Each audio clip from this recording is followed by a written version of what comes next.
Audio clip number 58۔ انشاءاللہ عز و جل اس کلپ میں آپ قرآن پاک کی سورہ بقرہ کی آیت نمبر 173 سے 175 کی تلاوت، ترجمہ اور تفسیر قرآن صراط الجنان سنیں گے۔ بسم اللہ الرحمن الرحیم۔ ترجمہ: اللہ کے نام سے شروع جو نہایت مہربان رحمت والا ہے۔ انما حرم علیکم المیتۃ والدم ولحم الخنزیر وما اہل به لغیر اللہ فمن اضطر غیر باغ ولا عاد فلا اثم علیہ ان اللہ غفور رحیم۔ ترجمہ: اس نے تم پر صرف مردار اور خون اور سور کا گوشت اور وہ جانور حرام کیے ہیں جس کی ذبح کے وقت غیر اللہ کا نام بلند کیا گیا، تو جو مجبور ہو جائے حالانکہ وہ نہ خواہش رکھنے والا ہو اور نہ ضرورت سے آگے بڑھنے والا ہو تو اس پر کوئی گناہ نہیں، بے شک اللہ بخشنے والا مہربان ہے۔ انما حرم علیکم، تم پر یہی حرام کیے۔ تفسیر صراط الجنان میں ہے، کفار نے چونکہ اپنی طرف سے بہت سے جانوروں کو حرام قرار دے رکھا تھا جن کا بیان سورہ مائدہ آیت نمبر 103 میں آئے گا، کفار کی اس حرکت پر فرمایا گیا کہ جن جانوروں کو تم نے حرام سمجھ رکھا ہے جیسے بحیرہ وغیرہ، وہ حرام نہیں، حرام صرف وہ ہیں جو ہم نے فرما دیے۔ یہی مضمون مزید تفصیل کے ساتھ سورہ مائدہ آیت نمبر 3 میں بھی موجود ہے۔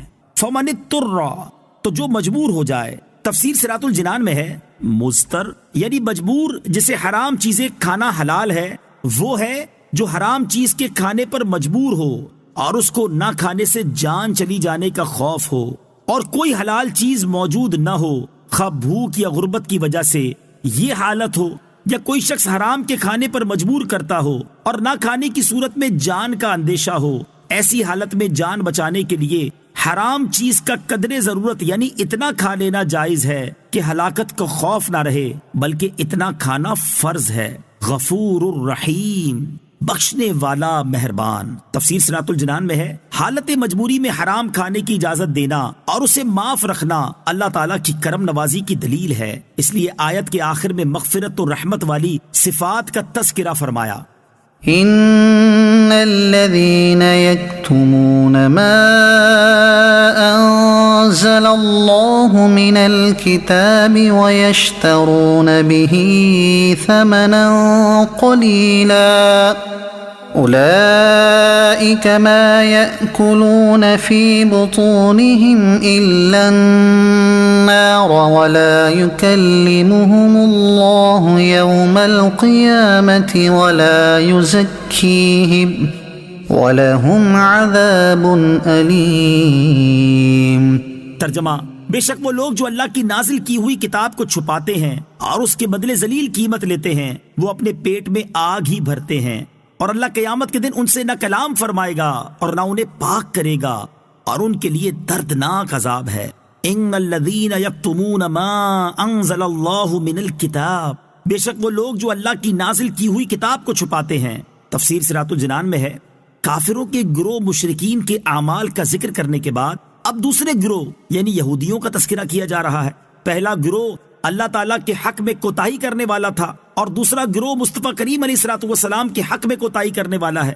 شان نزول: یہودیوں کے سردار علماء یہ امید رکھتے تھے کہ نبی آخر الزمان صلی اللہ تعالیٰ علیہ وآلہ وسلم ان میں سے مبعوث ہوں گے، لیکن جب انہوں نے دیکھا کہ سرکار دو عالم جناب محمد مصطفیٰ صلی اللہ تعالیٰ علیہ وآلہ وسلم دوسری قوم میں سے مبعوث فرمائے گئے تو انہیں یہ اندیشہ ہوا کہ لوگ توریت اور انجیل میں حضور پرنور صلی اللہ تعالیٰ علیہ وسلم کے اوصاف دیکھ کر آپ کی فرما برداری کی طرف جھک پڑیں گے، اور ان یہودی سرداروں اور علماء کے نذرانے، ہدیے، تحفے، تحائف سب بند ہو جائیں گے، حکومت جاتی رہے گی۔ تو اس خیال سے انہیں حسد پیدا ہوا اور توریت و انجیل میں جو حضور کی نعت و صفت اور آپ کے وقت نبوت کا بیان تھا انہوں نے اس کو چھپا دیا۔ اس پر یہ آیت مبارکہ نازل ہوئی۔ اولئک الذین اشتروا الضلالة بالهدى والعذاب بالمغفرة فما اصبرهم على النار۔ ترجمہ: یہی وہ لوگ ہیں جنہوں نے ہدایت کے بدلے گمراہی اور بخشش کے بدلے عذاب خرید لیا، تو یہ کتنا آگ کو برداشت کرنے والے ہیں۔ الذين اشتروا الضلالة بالهدى، جنہوں نے ہدایت کے بدلے گمراہی خرید لی۔ تفسیر صراط الجنان میں ہے، یعنی جو ہدایت و مغفرت یہ لوگ اختیار کر سکتے تھے، اس کو چھوڑنے کو یہاں فرمایا گیا کہ انہوں نے ہدایت و مغفرت کی جگہ ضلالت و عذاب خرید لیا۔ یہ نہیں کہ ان کے پاس ہدایت و مغفرت تھی اور پھر انہوں نے اسے بیچ دیا۔ امام فخر الدین رازی رحمۃ اللہ تعالی علیہ فرماتے ہیں، دنیا میں سب سے بہترین چیز ہدایت اور علم ہے، اور سب سے بری چیز گمراہی اور جہالت ہے۔ تو جب یہودی علماء نے دنیا میں ہدایت اور علم کو چھوڑ دیا اور گمراہی اور جہالت پر راضی ہو گئے، تو اس بات میں کوئی شک نہ رہا کہ وہ دنیا میں اپنی جانوں کے ساتھ انتہائی خیانت کر رہے ہیں۔ نیز آخرت میں سب سے بہترین چیز مغفرت ہے اور سب سے زیادہ نقصان دہ چیز عذاب ہے۔ تو جب انہوں نے مغفرت کو چھوڑ دیا اور عذاب پر راضی ہو گئے، تو بلا شبہ وہ آخرت میں انتہائی نقصان اٹھانے والے ہیں۔ اور جب ان کا حال یہ ہے تو لا محالہ دنیا اور آخرت میں سب سے بڑے خسارے میں یہ لوگ ہیں۔